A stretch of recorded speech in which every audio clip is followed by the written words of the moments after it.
Magandang gabi po muli sa inyong lahat mga kaibigan. Pagpasensyahan nyo na po at ginabi na naman po tayo. Pero ang mahalaga lang po dito talaga ay ang mailagay po natin itong ating Bible reading dito po sa ating YouTube channel. At kung sino man po ang may mga panahon na makinig ay para po ito sa inyong lahat mga kaibigan. Kaya hayaan po ninyo na basahan ko na naman po kayo ngayong gabi. At kung sino man po ang may bakanting oras para makinig ngayong gabi at makisabay sa pagbabasa ng salita ng Diyos ay magagalak po tayo higit sa lahat. Ang Diyos po ang unang-unang magagalak kapag nagbigay po tayo ng panahon para sa Kanyang salita. Kaya mga kaibigan, kamusta po sa inyong lahat? Nawa ay patuloy lang po tayo na sa mabuti at maayos na kalagayan at patuloy po tayong samahan, gabayan, patnubayan at pagpalain ng ating Panginoon.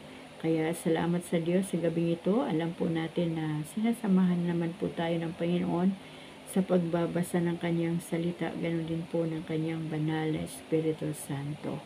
Kaya mga kaibigan, hindi ko na po pakatatagalin pa itong ating introduction.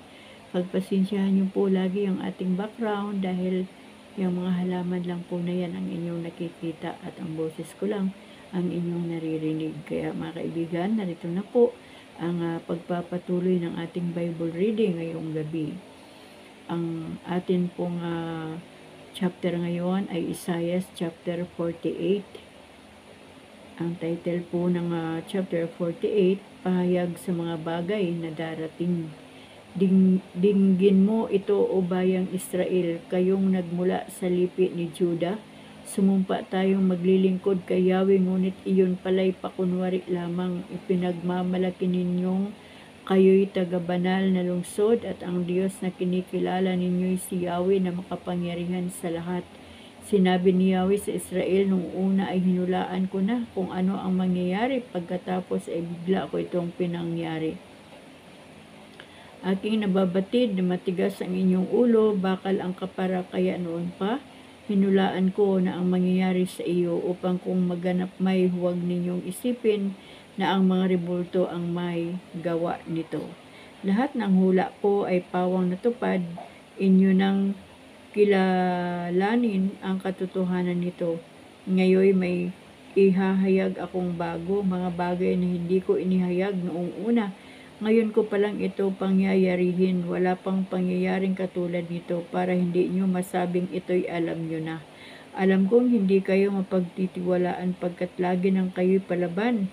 Kaya tungkol dito'y wala kayong alam, kahit kapirasong balita'y walang natatanggap. Dahil na rin sa karangalan ko, ako ay nagpigil, nagtimpi na ako sa halip na kayo ay aking lipulin. Sinubok ko kayo sa pamagitan ng kahirapan. Kung paanong ang pilak ay dinadalisay sa apoy, ngunit kayo'y nasusumpungang hindi nararapat. Ang ginawa ko'y sa sarili na ring kapakanan. Pagdusa sa ngalan ko'y pagdusta sa ngalan ko'y hindi ko tutulutan. Ang karangalan ko'y tanging akin lamang, walang makahahati kahit na sinuman. Si Siro ang leader na pinili ni Yahweh. Sinabi ni Yahweh, makinig ka sa akin, Israel na aking hinirang, ako lamang ang Diyos, ang simula at ang wakas. Ako ang lumikha sa buong daigdig. Ako rin ang nagladlad ng bughaw na langit. Kung aking tawagin, dagli silang lumalapit. Magtipong kayo at makinig. Isa man sa mga Diyos-Diyos ay walang nakaalam na ang hinirang ko ang lulusog sa Babylonia at gagawin nito ang lahat ng ipagawa ko. Ako ang tumawag sa kanya, pinatnubayan ko siya at pinagtagumpay. Kayo ay lumapit at dinggin ang sasabihin, sa mulat mula pa'y hayagan ako kung magsalita at ang sabihin ko'y aking ginagawa. Ako ay binigyan ni Yahweh ng kapangyarihan at kanyang sinugo ang plano ng Diyos sa kanyang bayan. Ganito ang sabi ng banal ng Israel, ng Panginoon mong sa iyo'y tumubos. Ako si Yahweh na iyong Diyos. Tuturuan kita para ka umunlad. Papatnubayan kita saan ka man pumunta. Kung sinusunod mo lang ang mga utos ko, pagpapala sana'y dadaloy sa iyo, parang ilog na di natutuyo ang agos. Tagumpay mo sana ay sunod-sunod parang dating ng alon sa dalampasigan. Ang lahi mo sana'y magiging sindami ng buhangin sa dagat at tinitiyak kong hindi sila mapapahamak. Umalis kayo sa Babylonia. Kayo'y malaya na, buong galak na ihayag sa lahat ng lugar na iniligtas ni Yahweh ang lingkod niyang si Israel. Nang patnubayan ni Yahweh ang bayang Israel sa pagbagtas sa malawak at mainit na ilang, hindi ito nauuhaw bahagya man, pagkat binutas niya ang isang malaking bato at ang tubig ay bumukal. Chapter 49. Ang Israel ang tanglaw ng mga bansa. Makinig kayo mga taong naninirahan sa malalayong lugar. Pinili na ako ni Yahweh bago pa isilang at hinirang niya ako para siya'y paglingkuran. Mga salita ko'y ginawa niyang sintalas ng tabak. Siya ang sa akin laging nag-iingat. Ginawa niya akong parang matulis na palaso na anumang oras ay handang itudla.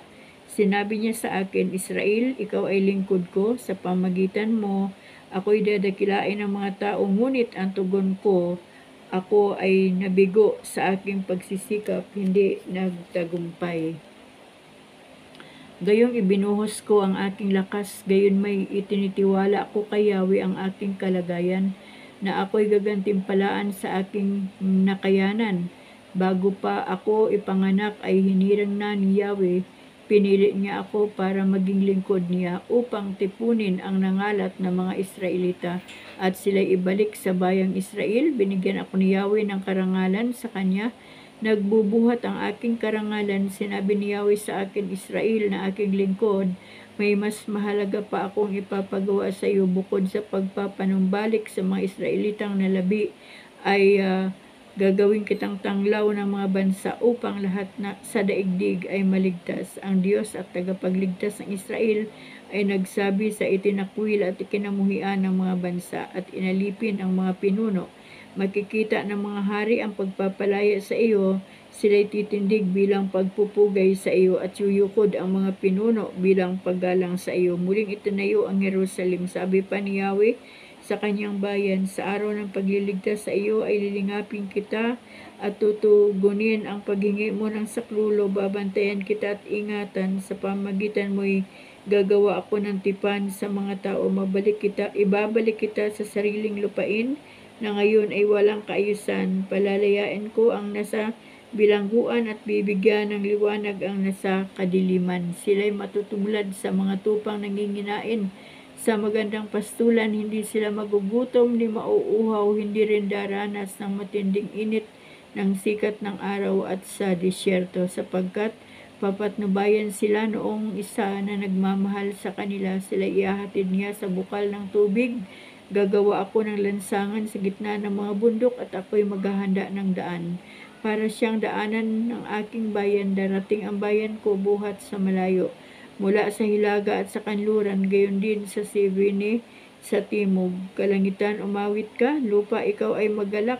Gayon din ang mga bundok, pagkat inaaliw nitong si Yahweh ang kanyang hinirang sa gitna ng hirap ay kinahabagan.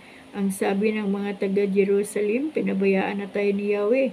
Nakalimutan na niya tayo. Ang sagot ni Yahweh, malilimot kaya ng ina ang sarili niyang anak? Hindi kaya niya mahalin ang sanggol na iniluwal? Kung mayroon mang inang lumilimot sa kanyang bunso, ako'y hindi lilimot sa inyo kahit na sandali. Jerusalem, hindi kita malilimot. Pangalan mo'y nakasulat sa aking mga palad. Malapit nang dumating ang muling magtatayo sa iyo at ang nagwasak sa iyo ay paalis na. Tumingin ka sa paligid at masdan ang nangyayari. Ang mga mamayan mo'y nagtitipon-tipon na para umuwi. Akong si Yahweh ay buhay. Sinasabi kong ipagmamalaki mo sila balang araw tulad ng mga hiyas na mamahalin. Aking binayaan na ikaw ay mawasak at maging malungkot. Binayaan kitang bumagsak sa lupa, tuloy na masunog. Ngunit ang lupa mo sa dami ng tao ay magiging makipot at ang mga taong dumurog sa iyo ay itatapon sa malayo. Balang araw ay sasabihin ng mga anak mong isinilang sa pinagtapunan sa inyo ang bayong ito. Maliit na para sa atin, kailangan natin ang mas malaking lupain. Sasabihin mo naman sa iyong sarili, kaninong anak ang mga iyon? Naubos ang mga anak ko. Ako na may hindi na magkakaanak, tinapon ako sa malayo, ako'y nag-iisa. Saan galing ang mga anak na iyon?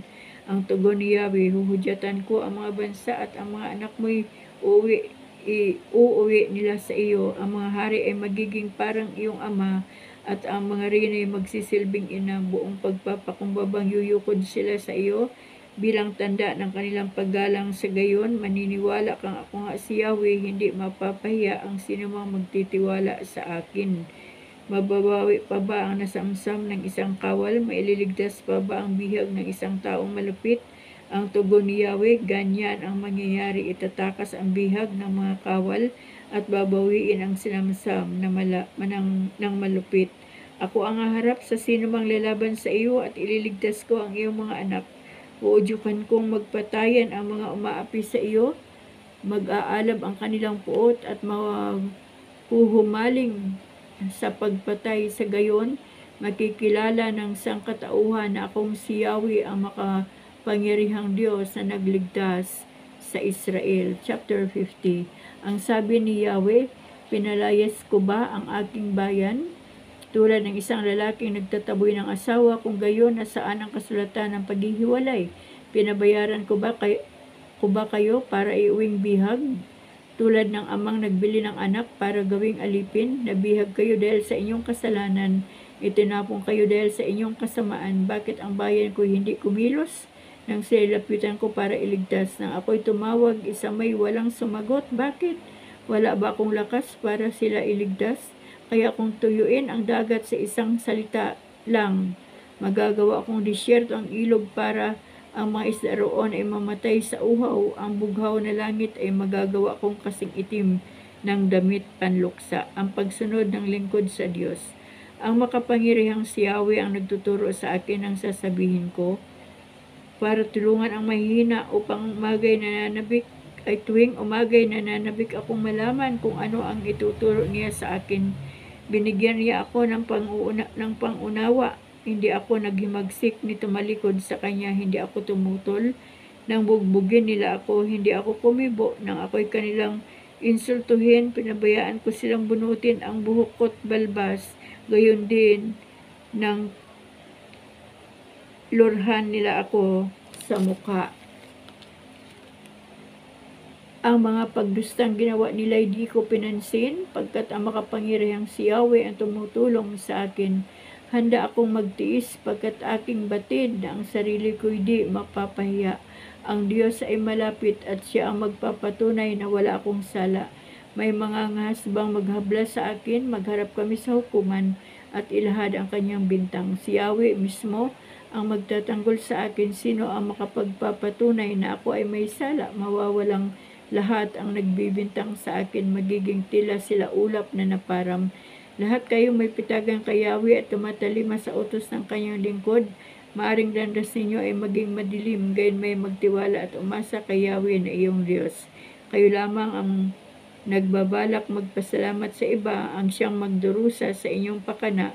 Kahabag-habag ang sasapitin ninyo pagkat si Yahweh ang gagawa nito. Chapter 51, Salitang Pangaliwisasyon. Ang sabi ni Yahweh, dinggin ninyo ako, kayo na ang hanap ay kaligtasan. Kayo na kay Yahweh umaasang tunay, ang inyong pagmasday, ang batong malaki na inyong pinagbuhatan. Kayo ay magmasid sa mina ng batong inyong pinagmulan. Inyong gunitain ang nuno ninyong si Abraham at ang asawa niyang si Sarah. Nang aking tawagin, hindi ba't sila ay mag-asawa lamang? Nang pagpalain ko ay dumaming lubha ang lahi at angkan. Aking lilingapin ang Jerusalem at lahat ng nakatira sa guho niyon. Mula sa pagiging tila ilang na lupain, gagawin ko itong tulad ng hardin ng Eden. Maghahari roon ay ang kagalakan, may pasasalamat at pag-aawitan. Mga hinirang ko, ako'y inyong dinggin, at ikaw bansa ko, ako'y ulinigin. Aking ihahayag ang kautosang magsisilbing tanglaw sa buong kinapal. Ang pagliligtas ko'y madaling darating, di na magtatagal. Ako'y maghahari sa lahat ng bansa nitong daigdigan. Sa mga pampangin ako'y hinihintay at pagliligtas ko ang inaasahan. Sa dakong itaas sa kalangitan kayo ay tumingin, sa dakong ibaba dito sa daigdig ay magmasid din katulad ng aso. Itong kalangit ay pawang mapaparam at itong daigdig mawawasak namang parang kasuutan. Ang mga naroon lahat ng nilikhay pawang mamamatay at ang kaligtasan ko ay pangalawang hanggan. Ang tagumpay ay pangkatapusan. Ang nakaalam tungkol sa matuwid sa aking makinig, ang mga lingkod ko na ang aking batas sa puso'y naukit, di dapat matakot sa pula ng tao, ni man lupaypay man kung laitin kayo. Mga taong iyay katulad ng damit, kakanin ng tanga, animo ay lanang uod ang sisira. Ngunit walang hanggan at para sa lahat ang pagliligtas ko sa mga nilikha. Ikaw ay gumising, O Yahweh, at tulungan kami, gamitin ang kapangyarihan at iligtas mo kami tulad noong una. Di ba't ikaw ang pumuksa kay Rahab na dambuhala ng karagatan? Ikaw rin ang tumuyo sa dagat at nagpalitaw ng daan sa gitna ng tubig. Kaya nakatawid ng maayos ang bayang iyong iniligtas. Ang mga tinubos mo ay babalik sa Jerusalem. Nagsisigawan sa galak, umaawit sa tuwa. Sa kanilang mukha'y walang hanggang galak, yaong mamamalas at sa puso nila ang lungkot at hapis. Mawawalang lahat. Sinabi ni Yahweh, ako ang nagbigay ng iyong lakas. Sinabi ni Yahweh, ako ang nagbibigay ng iyong lakas. Bakit ka matatakot sa kapwa mo tao? Mamamatay rin silang tulad ng damo. Bakit mo nilimot itong si Yahweh na lumikha sa iyo? Siya na nagdadad niyong kalangitan, lumikha ng mundo. Bakit ka maghapoy, palagi kang takot sa nang aalipin? Dahil ba sila ay galit sa iyo at gusto kang lipulin? Ang galit nila ay huwag mong pansinin, di na magtatagal, at ang mga bihag ay palalayain, mabubuhay sila ng matagal at hindi magkukulang sa pagkain. Ako nga si Yahweh, ang Panginoon mong sa iyo lumalang, aking hinahalo ang pusod ng dagat, kayo umiingay. Dakilang Yahweh ang aking pangalan, itinuro ko na upang malaman mo ang aking salita, at sa aking palad kita kinalinga. Ako ang nagladlad nitong kalangitan, pati patibayan ng buong daigdig, ako ang naglagay. Sabi ko sa Jerusalem, ikaw ang bayan ko na aking hinirang. Katapusan ng paghihirap ng Jerusalem. Ikaw ay gumising, gising Jerusalem, ikaw ay magbangon. Ikaw na sa saro ng puot ng Diyos ay umiinom. Inubos mo hanggang sa masaid ang laman niyon, kaya ikaw ay susuray-suray ngayon. Sa mga anak mo'y wala kahit isang sa iyo'y nag-akay, matapos palakihin ni hindi ka man lang hawakan sa kamay. 2 sakuna ang dumating sa iyo, winasak ng digmaan ang iyong hulupain at nagkagutom ang mga tao. Wala isa mang dumamay sa iyo, lupaypay na naghahandusay sa lansangan ang mga tao, tulad nila'y usang nahuli sa bitag ng mga ngaso. Nadarama nila ang tindi ng puot ng Diyos. Ako'y inyong dinggin, kayong lupasay na sa matinding hirap at wari na lasing. Gayong di uminom kapatakmang alak. Ganito ang sabi ng inyong si Yahweh, ang Panginoong Diyos, ang inyong sanggalang, tagapagtanggol. Aalisin ko na ang saro ng galit sa inyong mga kamay, at magmula ngayon, di ka na iinom ng inuming iyan. Ang inuming ito'y aking inilipat sa inyong kaaway, na nagpadapa sa inyo sa mga lansangan, at pagkatapos kayo'y tinapakan. Chapter 52. Tutubusin ng Diyos ang Jerusalem. Jerusalem, magpanibagong lakas ka at muli magpakadakila, o banal na lungsod. Muli mo isuot ang maringal mong kasuutan, pagkat mula ngayon ay di na makapapasok diyan ang mga hindi kumikilala sa Diyos. Malaya ka na, Jerusalem. Tumindig ka mula sa kinasasadlakang alabok at umupo sa iyong luklukan. Kalagin mo ang iyong gapos, bihag na taga Jerusalem. Ito ang sabi ni Yahweh sa kanyang bayan. Ipinagbili kayo ng walang bayad, kaya tutubusin din kayo ng walang bayad. Sa simula, ang mga hinirang ko'y naninirahan sa Ehipto, pagkatapos pilit kayong kinuha ng mga taga-Assyria na hindi man lamang binayaran. Ganyan din ang nangyayari sa inyo sa Babylonia. Binihag kayo at hindi binayaran. Nangangalandakan at nagyayabang ang mga bumihag sa kanila. Wala silang tigil ng paglait sa akin, kaya't darating ang araw na malalaman ninyong ako ang Diyos na nagsasalita sa inyo. Magmula sa bundok o kay gandang pagmasdan ng sugong dumarating upang ipahayag ang magandang balita ng kapayapaan. Ipapahayag niya ang tagumpay at sasabihin, Sion, ang Diyos mo ay hari. Narito, sisigaw ang nagbabantay dahilan sa galak. Sama-sama silang aawit, makikita sila na itong si Yahweh sa Sion ay ibabalik. Magsiawit kayo mga guhong muog nitong Jerusalem pagkat ang hinirang ng Diyos na si Yahweh ay kanyang inaliw. Tinubusan niya itong Jerusalem sa lahat ng bansa. Ang kamay ni Yahweh na tanda ng lakas ay makikita ng mga nilalang at ang pagliligtas nitong ating Diyos tiyak na mahayag. Lisanin ninyo ang Babylonia, mga tagapagdala ng kasangkapan ng templo. Huwag kayong hihipo ng anumang bawal. Manatili kayong malinis at kayo ay umalis. Ngayon ay lalakad kayong hindi na nagmamadali. Hindi na kayo tila mga takas. Papatnubayan kayo ni Yahweh sa inyong Diyos at iingatan sa lahat ng saglit. Ang nagdurusang lingkod ni Yahweh, sinabi ni Yahweh, ang lingkod ko'y nagtatagumpay sa kanyang gawain, mababantog siya at dadakilain. Marami ang nagitla nang siya'y makita dahil sa pagkabugbog sa kanya'y halos di makilala kung siya ay tao. Ngayon marami rin ang mga bansang mga gugulantang, pati mga hari pag siya'y nakita ay matitigilan. Makikita nila ang di nabalita kahit na kailan at maunawaan ang di pa narinig ni numan. Chapter 53. Sagot ng mga tao, sino ang maniniwala sa ibinabalita namin ito? Sino ang pagpapatunay na pinahintulutan ito ni Yahweh? Kalooban ni Yahweh na ang kanyang lingkod ay matulad sa isang halamang na tanim sa tuyong lupa. Walang katangian o kagandahang makatawag pansin. Wala siyang taglay na pang-akit para lapitan siya. Hinamak siya ng mga tao at itinakwil. Nagdanas siya ng sakit at hirap. Wala man lang nagtapon ng sulyap sa kanya. Hindi natin siya pinansin, para siyang walang kabuluhan. Tiniis niya ang hirap na tayo ang dapat magbata, gayon din ang kirot na tayo sana ang humarap, ang lumasap. Akala natin ang dinanas niya ay parusa sa kanya ng Diyos dahil sa ating mga kasalanan, kaya siya nasugatan. Siya ay binugbog dahil sa ating kasamaan. Tayo ay gumaling dahil sa pahirap na tinamo niya at sa mga hampas na kanyang tinanggap. Tayong lahat ay parang mga tupang naligaw. Nagkanya-kanya tayo ng lakad, ngunit inibig ni Yahweh na sa kanya ipataw ang parusang tayo ang dapat tumanggap. Siya ay binugbog at pinahirapan, ngunit di tumutol kahit kaunti man. Tulad ay kordirong hatid sa patayan, parang mga tupang hindi tumututol kahit nagupitan. Ni hindi umiimik kahit gaputok man, nang siya'y bulihin, hatulan at dalhin sa dakong patayan.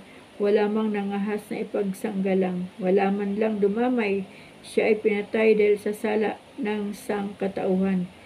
Siya ay inilibing na kasama ng masasama at mayayaman, bagaman wala siyang kasalanan o nagsabi man ng kasinungalingan.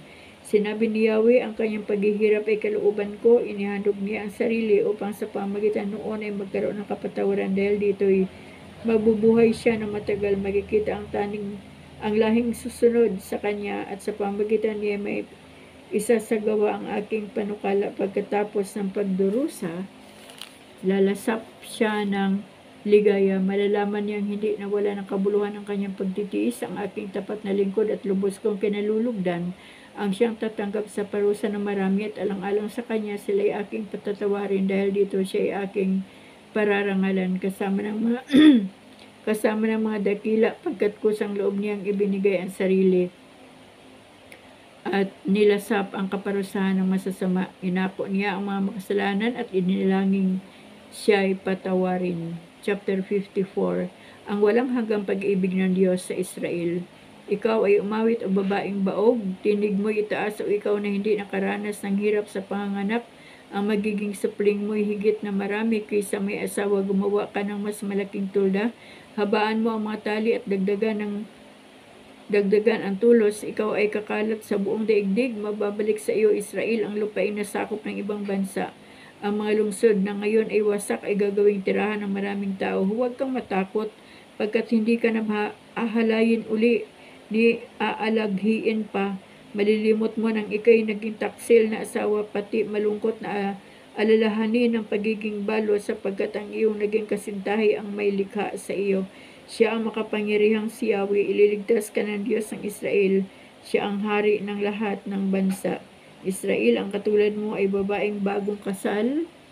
Iniwan ang asawa batbat ng kalungkutan, ngunit tinawag kang muli ni Yahweh sa kanyang piling at sinabi, sandaling panahon kita'y iniwanan, ngunit dahil sa tapat kong pag-ibig, muli kitang kukupkupin. Sa tindi ng galit, nilisan kita sandali, ngunit habang panahon kong ipadarama sa iyo ang tapat kong pagmamahal. Yan ang sabi ni Yahweh na nagligtas sa iyo. Nang panahon ni Noe, ako ay sumumpang di na mauulit na ang mundong ito'y gunawin sa tubig. Gayon din sa ngayon, iiwasan ko nang sa iyo'y magalit at hindi na kita parurusahan uli. Magbubuho ang mga bundok at ang mga burol, ngunit ang pag-ibig ko'y hindi maglalaho at mananatili ang kapayapaang aking pangako. Iyan ang sinabi ng Diyos na si Yahweh na nagmamahal sa iyo, ang bagong Jerusalem. Sinabi ni Yahweh, O Jerusalem, nagdurusang lungsod na walang umaaliw sa kapighatian, muling itatayo ang mga pundasyon mo. Ang gagamitin ko'y mamahaling bato at gagamitin rubi sa mga tore mo. Batong maningning ang iyong pintuan at sa mga pader ay ang mga hiyas na makinang. Ako ang magtuturo sa iyong mga anak, sila'y magiging payapa at buhay ay uunlad. Patatatagin ka ng katarungan at katuwiran, magiging malayo sa mananakop at sa takot. Kung may lumusob sa iyo, yaoy di ko pahintulot, ngunit mabibigo ang sinumang sa iyo ay lumaban. Ako ang lumikha ng mga panday na gumawa ng mga sandata at mga gumagamit sa sandata ay ako rin at walang iba. Ngunit mula ngayon ay wala nang sandatang gagamitin sa iyo at masasagot mo ang anumang ibintang sa iyo. Ang mga lingkod ko'y aking ipagtatanggol at sila'y bibigyan ng pagtatagumpay. Ito ang sinabi ni Yahweh. Purihin po ang Panginoon, mga kaibigan. Nabasa po natin salita ng Diyos. Dito na naman po tayo mag-i-end sa chapter 55. Mula po chapter 47 ay andito na po tayo sa chapter 54 lang pala. Yan. Hanggang chapter 54 lang po tayo at bukas po ay nasa chapter 55 na po tayo at pang day 132 days na po tayo ngayon. Day 132 na po ang ating Bible reading. Purihin po ang Panginoon at nawa po sa aking mga binasa ngayong gabi ng mga salita ng Diyos, mga kaibigan, nawa po ay may naunawaan po tayo at may nakita tayo ditong magagandang mga pangako ng ating Diyos. Ang salita po ng Diyos ay hindi lamang po sa mga taga-Israel, kundi lahat po ng tao sa daigdig. Ito po ang mensahe ng Panginoon. At talaga pong dito pa lang sa Old Testament ay inihahayag na ni Yahweh yung magaganap sa kanyang bugtong na anak, ang ating Panginoong Hesus, na siya talagang magbabata ng lahat ng hirap. Siya ang mag-aalay ng buhay upang tayo po ay maligtas sa kasalanan. Kaya kung tayo po ay may pandinig, pangunawa na ibinigay ng Panginoon sa atin, dito po sa ating binasa mula chapter 47 to chapter 54 ay pinapakilala na po ng Panginoon dito ang kanyang bugtong na anak. At talagang nais ng Diyos na talagang makilala natin ng mabuti ng totohanan ng ating Panginoong Hesus, dahil ang atin pong panahon ay panahon po ni Jesus Christ at ng banal na Espiritu Santo, dahil hindi pa po tayo nabubuhay doon sa panahon ng Old Testament. Even sa panahon ni Jesus Christ ay wala pa tayo, pero sa panahon po ng Holy Spirit ay kasama po natin siya hanggang sa mga sandaling ito, dahil ang Holy Spirit po ang nagpapaunawa sa atin ng salita ng ating Panginoon. At ako po ay nagagalak sa gabing ito dahil ang Diyos po ay napakabuti at nais ko lamang pong basahin muli itong chapter 9 ng verse 54. Sabi po dito, ng panahon ni Noe, ako ay sumumpang di na mauulit na ang mundong ito'y gunawin sa tubig. Gayon din sa ngayon, iwasan ko nang sa iyo ipagpalit at hindi na kita parurusahan uli. So, yung mga nangyayari pong mga baha sa panahong ito, yan po ay talagang pinahintulutan din po ng Panginoon yan, pero hindi po niya gugunawin ang mundo sa pamagitan ng baha, dahil sa pamagitan po naman ng apoy. Nabasa ko rin po dito sa Biblia na sa pamagitan naman ng apoy, yun naman ang gagamitin ng Panginoon upang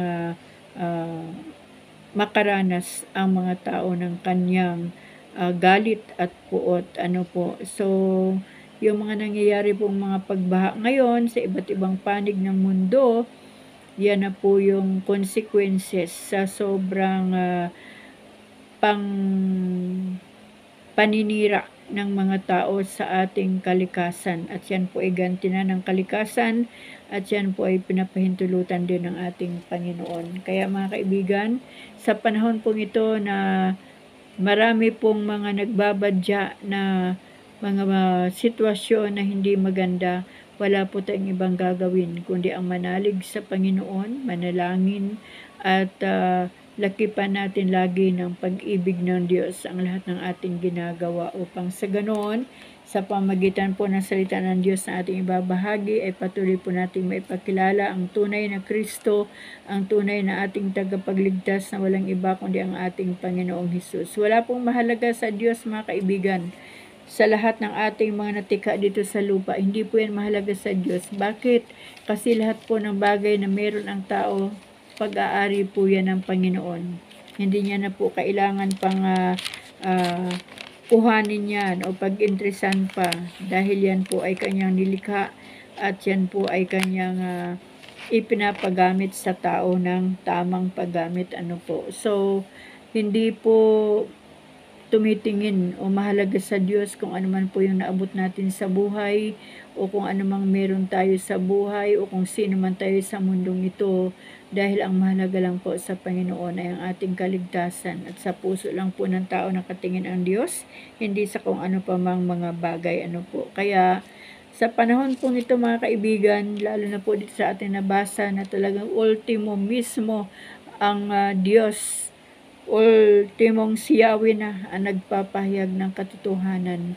Kaya ngayong gabi ay nais ko ring sabihin na ang katotohanan ay siyang magpapalaya sa tao, na ang katotohanan walang ibang tagapagligtas kundi ang ating Panginoong Hesus. Ang katotohanan kapag hindi po tayo lumapit sa Panginoon at magsisi ng ating kasalanan, kapag hindi po natin tinanggap ang ating Diyos bilang ating Panginoon tagapagligtas, hindi po tayo ituturing na Diyos na kanyang anak. Kaya mga kaibigan, mga kapatid ko, mga kababayan ko, habang may oras at panahon pa, ay lumapit po tayo sa Panginoon at ilapit po natin ang ating buhay sa Kanya at aminin po natin ang ating mga pagkakasala, mga kamalian, mga kahinaan, mga bagay na ginawa natin na sa tingin natin ay nasaktan natin ang puso ng ating Diyos. Habang may oras pa, habang may panahon pa mga kaibigan, ay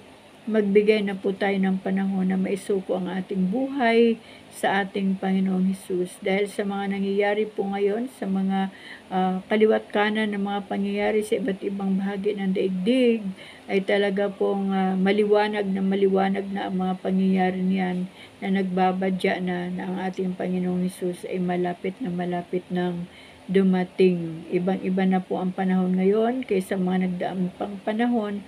Kaya mga kaibigan, habang may oras pa, habang may pagkakataon pa, habang may buhay pa, habang humihinga pa, gawin na po natin ang pinakamahalagang bagay sa ating buhay, ang paglapit sa Panginoon, ang pag-amin ng kasalanan, tanggapin si Jesucristo bilang Diyos, Panginoon, tagapagligtas ng buhay, upang isulat po ng Diyos ang pangalan sa aklat ng buhay.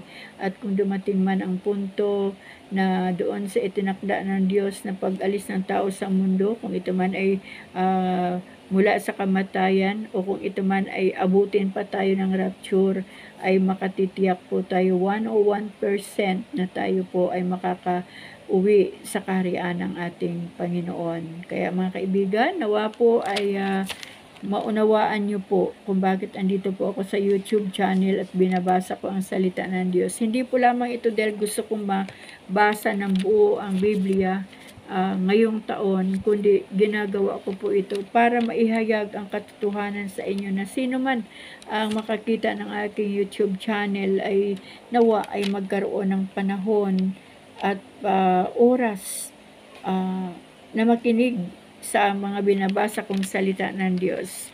At salamat sa Panginoon dahil alam ko po na meron po nakikinig ng salita ng Diyos na aking ibinabahagi dito sa aking YouTube channel, Sarili Mix Stories. At wala po akong ibang hangad, mga kaibigan, kundi lahat tayo ay maligtas, lahat tayo ay makakilala sa Panginoon, lahat tayo ay magkaroon ng tamang relasyon sa Diyos, tamang pananalangin sa Diyos, tamang pananampalataya sa Diyos, at tamang pag-asa sa ating Panginoon. Dahil ang Diyos lamang po ang ating pag-asa at wala na pong iba pa. Kaya mga kaibigan, muli, isa pong magandang gabi sa inyong lahat. At ngayong gabi nga po ay muli po tayo magpapahinga. At ibinigay na naman po ng Panginoon ang gabi upang makapahinga po ang ating mga katawang lupa. Ganon din ang ating mga kaibigan sa iba't ibang panig ng mundo. Alam ko naman po na sumasapit din sa inyo ang gabi at ngayong ang oras na ito ay may mga umaga na, may tanghali, may hapon. Kaya sa bawat araw ay sumasapit po ang gabi para makapahinga po ang ating mga katawang lupa. Maraming salamat sa Diyos sa gabing ito. Maraming salamat sa kanyang salita. Salamat sa Panginoon sa kanyang pagpapala. Sa kanyang salita na ito'y pagpapala din sa ating mga buhay dahil hindi po lamang natin ito binabasa, kundi ito po ay sinisikap natin na isa pamuhay at ibahagi din para sa iba. Isa pong maunlad na pagpapalang espiritual ang ating hinihiling sa Panginoon. At wala pa akong ibang dalangin, mga kaibigan, kundi ang tayong lahat ay makasama sa rapture, magkita-kita sa kaharian ng Panginoon sa itinakda niyang panahon. Kaya magpatuloy po tayo sa pagkikinig at pagbabasa ng salita ng Diyos at pagdalo sa mga gawain ng Panginoon, at patuloy na po nating i-focus ang ating mga puso't isipan sa mga bagay na makalangit. Maraming salamat po sa inyo. Pagpalain po tayong lahat ng ating Diyos. Amen.